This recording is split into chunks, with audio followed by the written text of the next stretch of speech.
العمانية في كل العصور، رونق حلو لها كل النذور، سيرة بالعطر تحكي زهوها، ولها في محفل الكون حضور، تركت بصمتها في أثر كتب التاريخ عنها يدور، أصلت بالفعل في تكوينها ما أرادت من مزايا وسطور،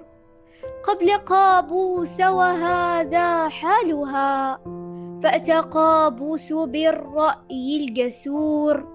كل عام يومها منتبه لمدى الإنجاز في كون يمور،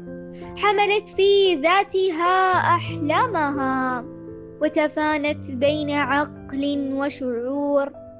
ميزت إدراكها في همة ومضت تجتاز بالتوق العبور، برعت في عهد هيثمنا بما نالت العليا في شتى الأمور، كل جيل فيه من ميثاقه قمة ترسم للأمجاد نور.